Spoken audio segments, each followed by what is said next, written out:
الرحمن اسٹوڈنٹس السلام علیکم۔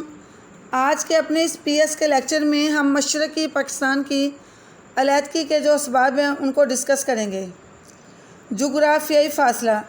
مشرقی پاکستان اور مغربی پاکستان کے درمیان 1000 میل کا فاصلہ تھا اور ان دونوں حصوں کے درمیان ملک بھارت جو تھا وہ موجود تھا، اور اس کے علاوہ ان دونوں حصوں میں جانے کے لیے 2 ہی راستے تھے، ایک فضائی راستہ اور دوسرا سمندری راستہ۔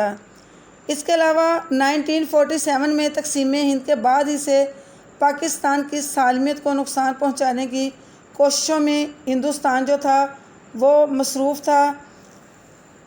اس کے علاوہ مشرقی پاکستان دوسرے صوبوں کے مقابلے میں معاشی طور پر پسماندہ تھا، اس سے مقامی آبادی میں جو تھا وہ احساس محرومی پیدا ہوا، جو مشرقی پاکستان کی علیحدگی کا ایک اہم سبب بنا۔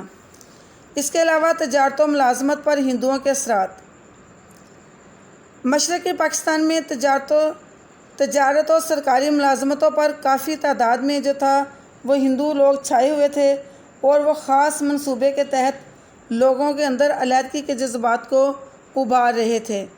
معاشی پسماندگی بھی مشرقی پاکستان کی علیحدگی کا ایک اہم سبب بنا، کیونکہ مشرقی پاکستان معاشی لحاظ سے ایک پسماندہ صوبہ تھا۔ کسی بھی حکومت نے اس صوبے کی معاشی پسماندگی کو دور کرنے کے لیے کوئی خاطر خواہ جو کوششیں تھیں وہ نہیں کی تھی۔